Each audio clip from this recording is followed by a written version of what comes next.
안녕하세요. 광화문 금융라입니다. 요즘 주식시장 분위기가 좋지 않다 보니까 많은 맘 편한 개미님들께서 걱정을 많이 하시는 것 같더라고요.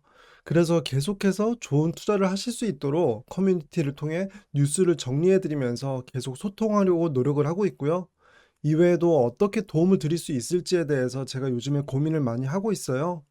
그런데 이런 와중에 어제 미국 파월 의장이 경기 침체 가능성을 처음 언급했다는 기사가 쏟아지더라고요.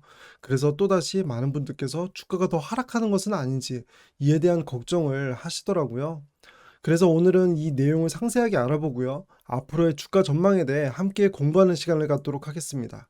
영상 보시기 전에 좋아요와 구독하기, 알림 설정 부탁드립니다. 오늘 기사를 보면 파월 의장은 어제 미 상원은행위원회에 출석을 해서 경기 침체와 관련하여 그것은 하나의 확실한 가능성이라고 했어요. 그리고 경기 침체를 일으킬 의도는 전혀 없지만 그 가능성이 존재하며 연착륙은 매우 도전적인 일이다. 이렇게 말했는데요. 요즘에 우선 많이 다뤄지고 있는 연착륙과 경착륙, 이 두 용어에 대해서 먼저 짚고 넘어가겠습니다. 우리 경제는 사이클이 있거든요. 경기가 좋을 때가 있으면 안 좋을 때가 있고, 안 좋을 때가 잘 지나가면 다시 경기가 좋아지고요. 이런 사이클 때문에 경기가 좋지 않은 시기도 존재할 수밖에 없기 때문에 중요한 것은 경기가 좋을 때에서 좋지 않을 때로 넘어갈 때 얼마나 부드럽게 넘어가는지, 이게 중요한 일입니다. 착륙이라는 표현이 쓰였으니까 비행기를 예시로 들어보면요. 비행기가 항상 떠 있을 수만은 없잖아요. 착륙해서 연료도 넣고 해야죠. 그런데 관건은 착륙을 얼마나 부드럽게 하는지입니다. 경기가 좋지 않을 때에도 큰 폭으로 성장을 할 수는 없겠지만 어느 정도 성장은 꾸준히 이루어져야 하고요. 사람들이 돈을 잘 벌어야 하니까 실업률도 크게 올라가면 안 되겠죠. 이런 식으로 사람들에게 안 좋은 영향을 크게 미치지 않으면서 경기가 부드럽게 착륙하는 것을 연착륙이라고 얘기를 하고요. 반대로 경제는 마이너스 성장을 하고 실업자도 많이 나오는 이런 식으로 시장에 큰 충격을 주면서 침체기로 넘어가는 것을 경착륙이라고 표현을 합니다. 이 내용을 토대로 파월 의장이 한 말을 다시 보면 경기 침체 가능성에 대해 그것은 하나의 확실한 가능성이라고 했으니까 경기 침체 가능성이 있다는 것을 인정을 했고요.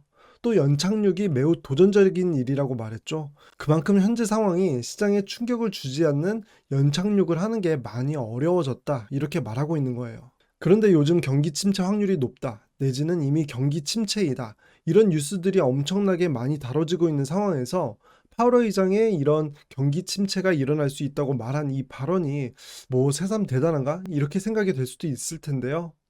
그동안에는 경기 침체 가능성을 말하지 않고 있다가 처음으로 그 가능성을 말했다는 측면에서 그 의미 부여가 되고 있는 상황입니다. 하지만 앞서 말씀드린 것처럼 이미 경기 침체 가능성에 대해서는 여러 전문가들의 의견이 많이 다뤄졌고요. 그래서 주식시장에서도 이 내용이 반영되어서 주가도 많이 하락한 상황이에요. 쉽게 말해서 파월 의장이 기존 입장과는 달리 경기 침체의 가능성을 말하긴 했지만 투자자들 입장에서는 기존에 알고 있던 내용과는 크게 달라진 내용이 없다는 거죠. 보통 주가가 추가적으로 하락을 하기 위해서는 우리가 몰랐던 새로운 사실에서 악재가 발생했을 때 주가가 추가 하락을 하는데요. 사실상 기존의 투자자들이 알고 있던 내용과는 달라진 점이 없다는 것은 우리가 잘 생각해 봐야 합니다. 그래서 실제로 어제 파월 의장이 어제 미국의 경기 침체를 인정하고 여기에 큰 악재로 받아들여질 수 있는 영국 소비자 물가 지수가 9%가 넘었다는 뉴스가 나오면서 장 초반에 급락세가 있었는데요. 얼마 지나지 않아서 반등을 했고요. 오히려 상승하다가 장 막판에 소폭 하락하며 마감을 했습니다.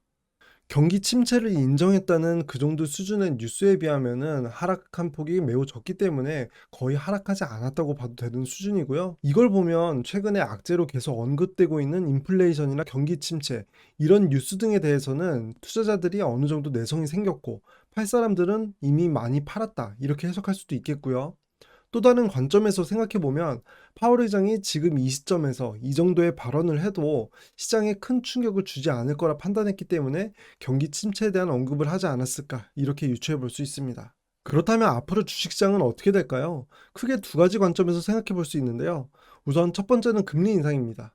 여러 뉴스들은 7월에 0.75% 금리를 또다시 올리는 자이언트 스텝을 할지 말지 이에 대해서 또 여론몰이를 하는 모습을 볼 수 있는데요. 사실 이 내용은 얼마 전에 0.75% 금리를 올리면서 인플레이션 문제가 꽤 심각하게 받아들여졌고요.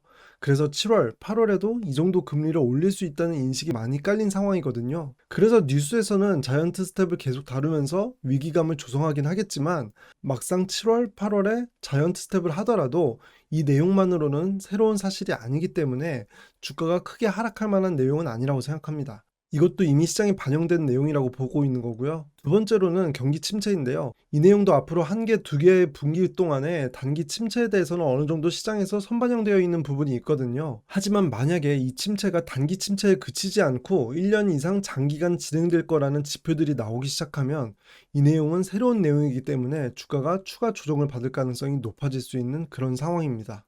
최근에 주식시장은 S&P 500 지수가 상반기에만 21% 넘게 하락했고요. 이 정도 수준은 리처드 닉슨 대통령 이후로 최악의 상반기였다고 할 만큼 어려운 시기를 보냈던 건데요. 닉슨 대통령이 1970년대 대통령을 지내신 분이니까 50년 만에 맞는 최악의 상황이라고 볼 수 있어요. 아무튼 이런 최악의 상황을 겪고 있으니까 당연히 힘들 수밖에 없고요.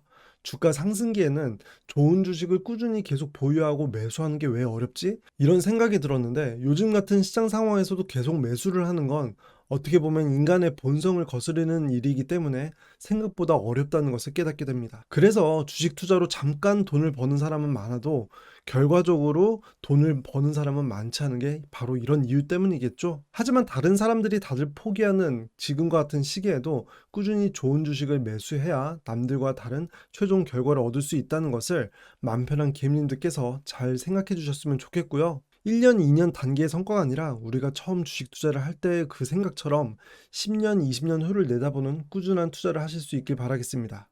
오늘 제가 준비한 영상은 여기까지이고요. 저는 제 영상이 맘 편한 개미님들께 행운을 가져다 드릴 수 있길 바랍니다.